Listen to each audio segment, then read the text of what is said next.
আসসালামু আলাইকুম। আমি রায়হান। আজ কথা বলবো কিছু আবেগ, কিছু কষ্টের কথা। আমার নবীকে নিয়ে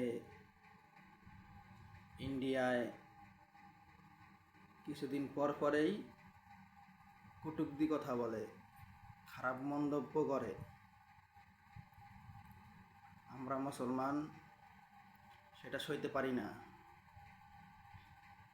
কষ্ট লাগে আমাদের। আমরা তো কখনো কোনো হিন্দুদের নিয়ে খারাপ মন্তব্য করি নাই, তোমাদের ভগবান নিয়ে কোনো খারাপ কথা বলিনি আমরা। এটা প্রমাণে পৃথিবীতে পাবা না তোমরা। আমি হিন্দুদেরকে বলছি, কেন আমাদের নবীদের নিয়ে, আমার নবীকে নিয়ে এত খারাপ কথা তোমরা বলো?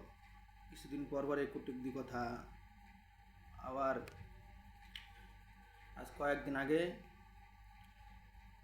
আমার নবীকে নিয়ে কথা বলছে, আবার ইন্ডিয়ায় কথাটা বলছে, আর মুসলিম ঢুকে বলছে সব মুসলমানকে তারা মারবে।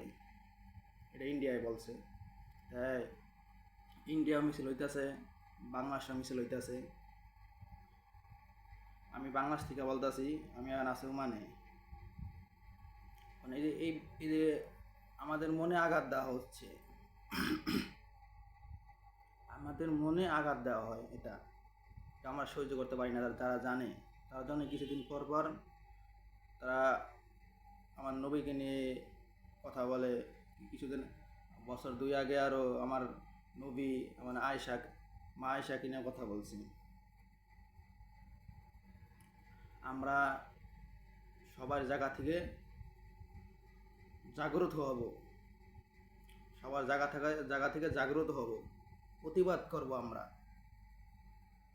যার যার যা কে পারে যে করবে, যে যেখান থেকে অবস্থান থাকবে সে সেখান থেকে প্রতিবাদ করবে। আমরা মুসলমান, আমরা এটা সহ্য করতে পারি না। আমার নবীকে নিয়ে এই কথা বলা আমাদের কষ্ট লাগে।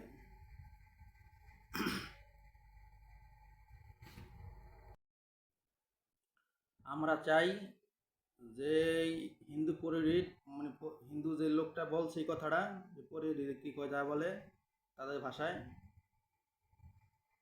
তাদের ফাঁসি চাই। আর তার সাথে যারা সঙ্গ দিছে, তারা সুর মিলাইছে, তাদেরও ফাঁসি চাই আমরা। আমরা আমরা মুসলমান। আমরা কেউকে ধর্ম নিয়ে কোনো কর্তৃত্ব আমরা কোনো করি না। তারা একবার মাঝে মধ্যে এটা করে, তারা এই কথা বলছে, তাদের ফাঁসি চাই আমরা। যার যার জায়গা থেকে সামনে অবস্থান করবেন, সেখান থেকে আপনার প্রতিবাদটা আপনি জানাবেন। কেউ ওই আড্ডা পারবে, আড্ডা সহযোগিতা করবে, কেউ ওই মুখ দিয়ে পারবে, মুখ দিয়ে সহযোগিতা করবে, কেউ ওই পারতাছে না, টেকাতে সহযোগিতা করবে। আমাদের লুকিয়ে দাঁড়াতে হবে। আমরা অপমান সবসময় সহ্য করব না। আমরা মুসলমান, আমাদের ইমানের জায়গায় আমাদের আঘাত করা হয়। হযরত মুহাম্মদ সাল্লাল্লাহু আলাইহি সাল্লাম তিনি বলেছেন, যদি তুমি তোমার মা, বাবা, ভাই, বোন, আত্মীয় স্বজন, দেশ, পাড়াবসী, সারা পৃথিবীর মানুষকে, সব কিছুর থেকে যদি তুমি আমাকে ভালোবেসে না বাসো, তোমার ইমান মজবুত হবে না। আগে আমার আমার নবী বলছে যে আমাকে ভালোবাসো, আমাকে ভালোবাসলে তোমার ইমান ঠিক থাকবে। আর সেই জায়গায় আমাদের আঘাত করা হচ্ছে, এটা কষ্ট লাগে মনে।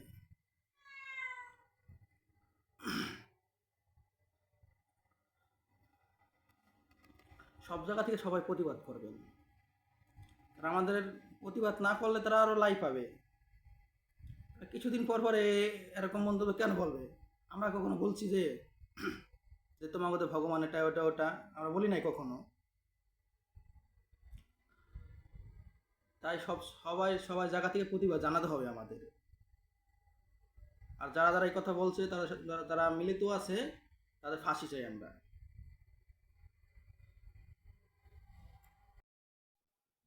আর আমি কিছু কথা বলতে চাই যে গাজায়, ফিলিস্তিনে এই ইসরায়েলরা অনেক আঘাত করছে। আমাদেরও কষ্ট হয় যে আমরা কি বলবো, কিছু আমি বলতে পারি না। কিন্তু আমরা সবাই সবার জায়গা থেকে দোয়া করব তাদের জন্য। ইসরায়েল একদিন ধ্বংস হবে, এটা আল্লাহ জানাইছে আমাদের কোরআনে। ইসরায়েল ধ্বংস হবে, কিন্তু আমাদের অনেক যুদ্ধ করতে হবে। আমাদের যুদ্ধ না করলে তো হবে, তো এটা আল্লাহ জানাইছে, কিন্তু এটা যুদ্ধ করতে হবে। আমাদের লড়তে হবে। আমার যার যার জায়গায় থেকে আমরা দোয়া করব তাদের জন্য, তারা জানি ইসরায়েলকে প্রতিহত করতে পারে। আর আমি ভারতবাসীকে যা বলতে চাই, যে তোমরা সবাই লুকিয়ে দাঁড়াও ওদের উপরে, যারা আমার নবীকে নিয়ে কথা বলে। আমার নবীকে নিয়ে কথা বলা চলবে না এখানে, কারণ আমার জানের থেকে আমি আমার নবীকে বেশি ভালোবাসি। আমার কোটি কোটি বার আমার নবীর জন্য মরতে পারি।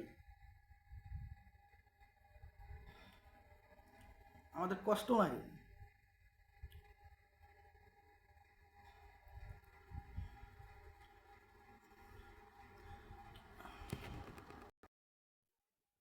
আমি থাকি ওমানে, কারণ আমি দ্রুত প্রতিবাদ করতে পারতাছি না, তার জন্য আমি একটা ভিডিও বানালাম।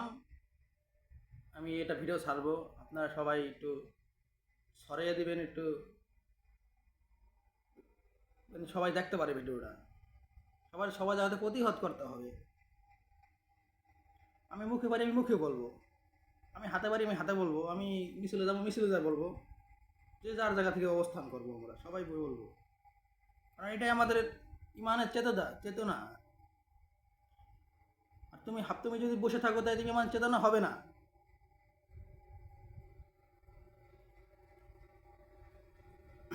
আমি এখানে রাখছি।